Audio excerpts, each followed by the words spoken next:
Le froid en Thaïlande durera jusqu'à mi-février en raison du phénomène La Nina, et cet été ne sera pas aussi chaud que les années précédentes, selon les experts.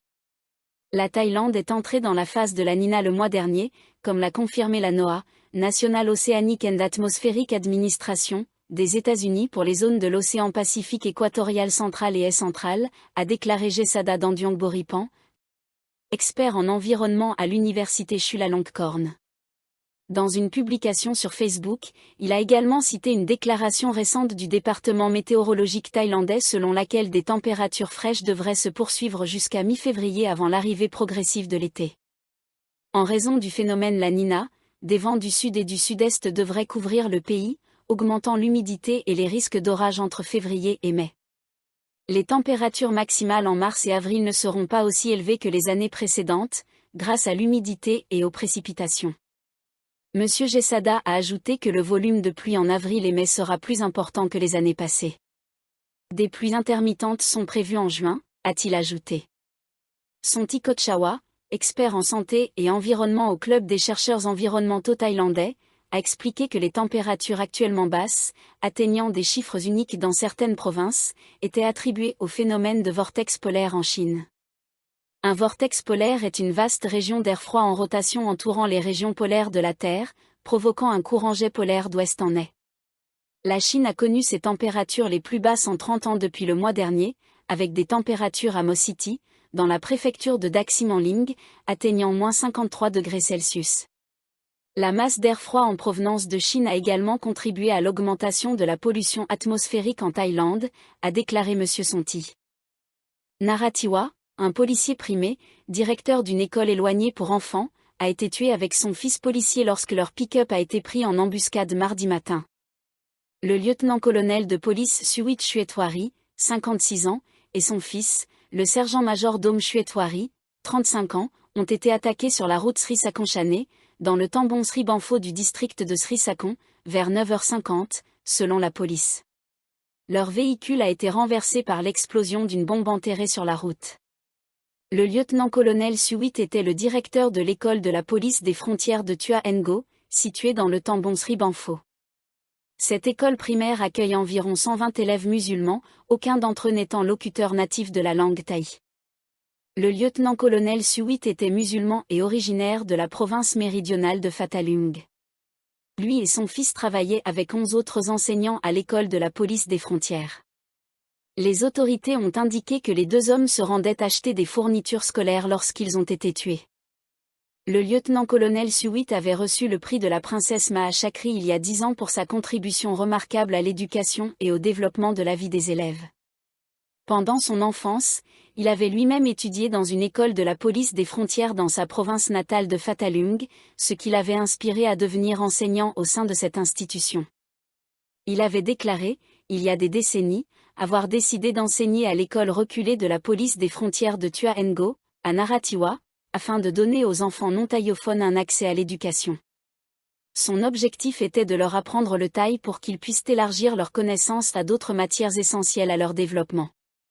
Son école mettait également un fort accent sur l'enseignement de la moralité et de la suffisance.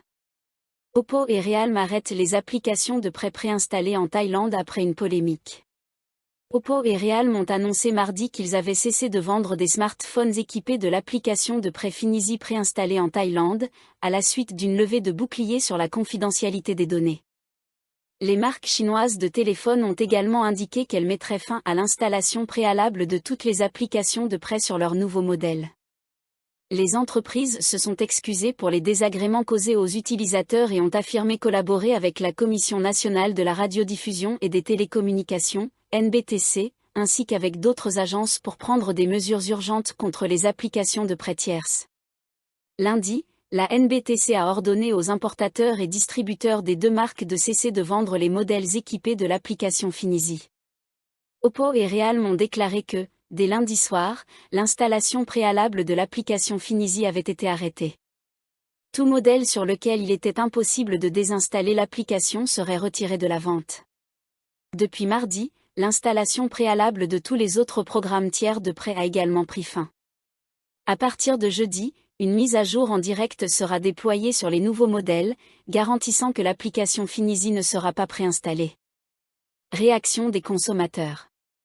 Le Conseil des consommateurs de Thaïlande, TCC, a appelé dimanche Oppo et Realme, étant une filiale d'Oppo, à fournir des explications après que des utilisateurs ont signalé la présence d'applications de prêt non autorisées, comme Fineezy, préinstallées sur leur smartphone. Ces applications, étant des applications système, étaient presque impossibles à désinstaller pour des utilisateurs ordinaires sans compétences avancées. De plus, elles pouvaient envoyer des invitations à des prêts et accéder à des données personnelles des utilisateurs, y compris leur liste de contacts et numéros de téléphone, a précisé le TCC.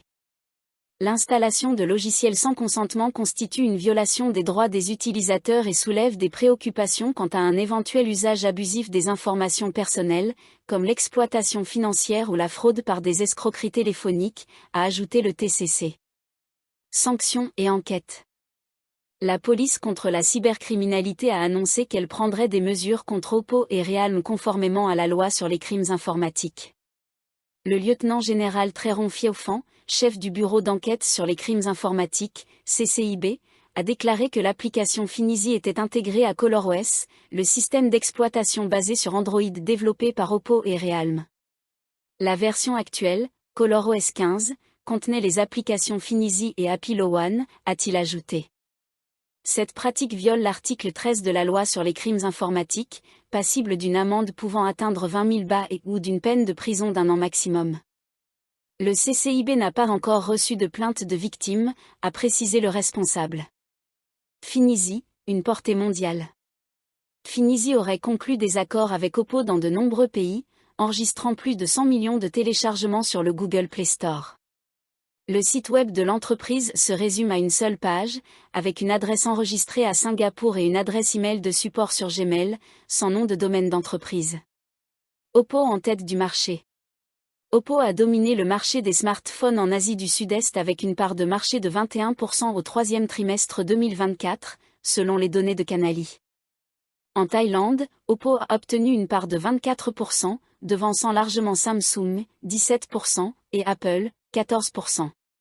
En termes de valeur, Oppo se classait troisième en Thaïlande au quatrième trimestre 2024 avec une part estimée à 13,5%, derrière Apple, 31,2%, et Samsung, 21,5%, selon la société de recherche IDC. Le gouvernement approuve un projet de loi pour légaliser les casinos dans des complexes de divertissement. Le cabinet a approuvé lundi, en principe, un projet de loi ouvrant la voie à la création de complexes de divertissement et à la légalisation des casinos en leur sein. Une politique en faveur des casinos. La première ministre Paetongtarn Shinawatra a déclaré que le projet de loi sur les complexes de divertissement, proposé par le ministère des Finances, visait à promouvoir le tourisme et les investissements conformément à la politique gouvernementale, tout en luttant contre les jeux d'argent illégaux largement répandus. Elle a précisé que le Conseil d'État, COS, l'organe consultatif juridique du gouvernement, n'avait pas rejeté le projet, mais avait suggéré quelques révisions pour l'aligner sur la politique touristique du gouvernement. Madame Paetongtarn a ajouté que le projet de loi n'aurait pas besoin d'être réexaminé par le COS et serait transmis au Parlement pour considération. La Première ministre a souligné que le gouvernement ferait de son mieux pour faire adopter le projet avant la fin de l'année, en citant l'exemple de Singapour, où le tourisme a connu une forte croissance après l'ouverture de complexes incluant des casinos. Interrogée sur les liens potentiels entre les casinos et le crime organisé, elle a affirmé qu'une mise en application efficace permettrait de résoudre ce problème tout en générant des revenus pour l'État. Si nous pouvons garantir la transparence, cela bénéficiera au pays. Ce sujet est relativement nouveau ici, donc nous devons l'expliquer clairement. Les ministères concernés s'occuperont des détails pour que tout le monde comprenne bien la situation, a-t-elle déclaré. Un moteur pour le tourisme et l'économie. Le vice-ministre des Finances, Julapin Amornviva, a indiqué que le projet de loi proposait un cadre pour des installations intégrées, comprenant des centres commerciaux, hôtels, arènes sportives et parcs à thème, conformément à la politique gouvernementale de création de destinations touristiques artificielles. Ces modèles ont prouvé leur succès dans le monde entier, et les complexes de casinos devraient augmenter le nombre de touristes étrangers de 5 à 10%, encourager les dépenses hors saison d'au moins 13% et créer entre 9 000 et 15 000 emplois, a-t-il ajouté. Ces complexes pourraient générer entre 12 et 40 milliards de bas pour l'État, la majeure partie des revenus provenant des hôtels et autres entreprises situées dans les complexes, plutôt que des casinos eux-mêmes, a-t-il noté. Le COS examinera le projet pour s'assurer qu'il reflète les objectifs du gouvernement avant de le soumettre au Parlement dans 2 mois, a ajouté M. Julapin. Préoccupations et recommandations.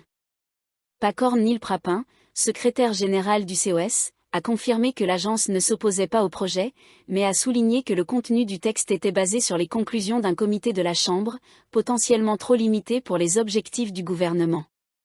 Le COS a suggéré des ajustements pour aligner le projet sur des objectifs plus larges et a rappelé que les projets de complexes de casinos n'étaient pas directement conçus pour résoudre le problème des jeux d'argent illégaux, qui relève d'une autre loi.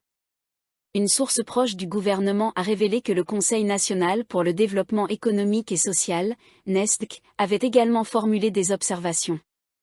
Le NESDC a noté que les revenus issus des jeux d'argent n'ajoutent pas de valeur économique car ils ne contribuent pas à la production. Ainsi, les bénéfices économiques des casinos pourraient ne pas atteindre les attentes. Le ministère des Finances a été invité à mener une étude approfondie et à recueillir les avis de divers secteurs. Il a également été recommandé au gouvernement d'explorer des alternatives avec moins d'impacts sociaux pour stimuler l'économie. Opposition des groupes de défense.